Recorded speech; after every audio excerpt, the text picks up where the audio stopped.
I don't want my channel to become too dominated by any one subject, um, but I do maintain this is probably the most important election, my American election of my lifetime. It's the 10th, and I think probably the stakes are the highest they've ever been. Every election is important, that goes without saying. And of course, in the UK, we've had a big election this year. First Labour government in 14 years, Tories decimated. But the British election system is a lot shorter. It lasts for about a month. The American system is about a year and a half. Um, there's huge interest in American politics in this country, significant. After this country, I'd say it's the country we cover most in terms of politics. Of course, if there's a big election in France or Germany, that will be covered in the British press, particularly France, but and the other European countries. But um, nothing like the American system. In fact, it's interesting to note the world's biggest election, which dwarfs both Britain and America put together, is India. India this year, more people went to the polls in India in 2024 than any election in human history because of India's population.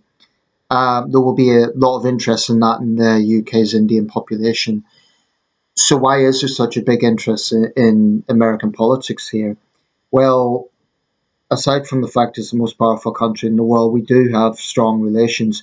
I've just been watching the excellent series, clips of it rather, John Adams with Paul Giamatti. I'd love to see the whole thing. Um, but the special relationship, I do think is a legitimate thing. Um, the big sell that Farage and Johnson tried to show was that we would benefit from an American trade deal. Well, we're the junior partner in that, and we always will be. So we shouldn't delude ourselves that we're going to get a balancing act with the United States. We could with France or Germany, which are more similar in size, particularly France. And I applaud Keir Starmer for that. I criticise him in other areas, but I am encouraged by the fact he understands the importance of our ties with our European neighbours. We've just got a big defence treaty with Germany. In fact, we have Luftwaffe training with the RAF in the UK. Very different context to 1940, but that's quite something. I give Starmer credit for that. It's very important to have good relations with our neighbours. Whoever is in the White House, I think we will continue to have relations with the United States. But if Trump gets in, I don't think we should roll out the red carpet. I mean, that is an honour and a privilege. It's not an automatic right. I think we'll obviously have to deal with Trump, and I think Starmer knows that. There was a bit of a controversy recently. The Trump campaign complained about electoral interference because it was reported that Labour Party activists were helping the Harris campaign in Michigan. Now, whether this was an advisory role or what, I don't know. Certainly, there's been American political consultants have waded into British politics, and there's no major controversy on that. It's quite a conventional situation, on an advisory basis. It's not like they're going around knocking people's doors. I imagine it's something similar to the situation with these Labour activists. I mean, the Harris campaign might well be looking at Labour's significant election victory and thinking, well, what did they do right against an unpopular Conservative government? Of course, the circumstances are different because Harris is the incumbent government or part of it. But then I'll just point out quickly, Trump is by no means a fresh face. He's a former president. So neither candidate can claim to be totally new, like offering a totally new face on this. Um, I could talk about all of the domestic things that makes Trump, in my opinion, so toxic, but I'll focus here on more of a global perspective. Keir Starmer, I think, would get on very well with Harris. They come from a similar background, but I think he's a pragmatist. In 1992, John Major made the mistake of openly backing George H.W. Bush. They got on well. Bush lost that election, and Clinton gave Major the cold shoulder for a while. So I think since then, British prime ministers have learned it's not a good idea to be so open in supporting one candidate or another. And although, broadly speaking, Labour and the Democrats are sister parties, and the Tories and the Republicans are sister parties, that doesn't mean that at a global stage that becomes an issue. Conservative David Cameron got on very well with Barack Obama. Conservative Harold Macmillan had a good working relationship with John F. Kennedy. In fact, I think Kennedy sort of saw Macmillan as something of a father figure, along with Eisenhower.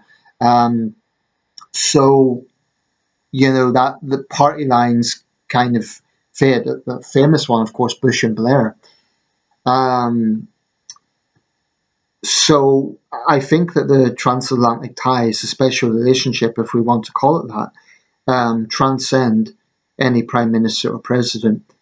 But that doesn't exclude our relationship with other countries. And I think sometimes we have overlooked our ties to the Commonwealth. We've overlooked our ties to continental Europe. Brexit, as Brexiteers kept saying, was not about breaking away from our European neighbours completely. So I think Starmer's right to seek good relations there. Um, but for me, Trump's attitude to NATO is deeply alarming. I mean, any internal disputes should be settled internally at private meetings. For Trump to so publicly denigrate NATO allies is reprehensible. To actually say Putin to do whatever the hell he likes, to say that on the day of the invasion of Ukraine, that was a genius move by Putin. And then he has the gall in the presidential debate to claim that Putin wouldn't have invaded Ukraine on his watch. It's one of the many lies around Trumpism that he's this great pacifist, that somehow the world between 2017 and 2021 was this peaceful utopia. It's a lie. Um, as Harris pointed out, if Trump was president, it's very likely the Russian troops would be sitting in Kyiv today, because a Trump presidency wouldn't have funded Ukraine, armed Ukraine the way Biden's administration has. So it's very conceivable they would be sitting in Kyiv today. Um, Trump absolutely emboldens dictators. He panders to dictators. I think he'd like to be a dictator. I do think one good thing is American institutions, I think, are just about stable enough that that won't happen. And there'll be enough American people to oppose that. But from a British perspective, obviously we're going to work with whoever's in the White House. We can't shun the world's biggest economy, the world's most powerful country, the same way we need to work with China. We can't. Britain's powerful, but we're not that powerful, so we need to be pragmatic. But I certainly don't think we should roll out the red carpet just in the first year, as Theresa May did. Work with Trump where we have to. And I think Starmer and David Lammy have been very clear that they would. But the thing about this alleged election interference, I don't think there's much to it, really. I mean, it's quite a conventional thing. I bet Trump won't say the same thing when British Conservatives openly back him, people like Liz Truss, which is utterly shameful. I mean, Liz Truss, one of the good things she's done was stood up to Russia, and now she's backing a man who is Putin's poodle, who is weak on Russia, who cannot be trusted on NATO. How the hell does Liz Truss justify that being an asset to Western stability, as she claims? Other British Conservatives, have come out and support Trump. I really, one aspect of all this I find hard to fathom is intelligent people who support Trump.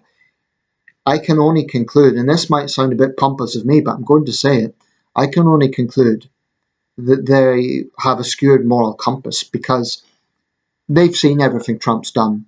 They know he's a liar, they've seen everything he comes out with, and yet they still support him. So by enabling this man, they can't plead ignorance because they're intelligent people. I really think if they're disregarding personal integrity, they're disregarding the fact that he's a convicted criminal, the fact that he's tried to subvert democracy, disregarding all of that, I think that says something about their judgment. Um, and, they will have to answer for his excesses because they've enabled him. I genuinely believe the Trump cult is dangerous, and I believe it is cult-like because it's absolute devotion to this one man, this this tendency to dismiss absolutely everything as fake news, I think Trump is dangerous. Anyway, I'll wrap this up. But I just hope beyond hope beyond hope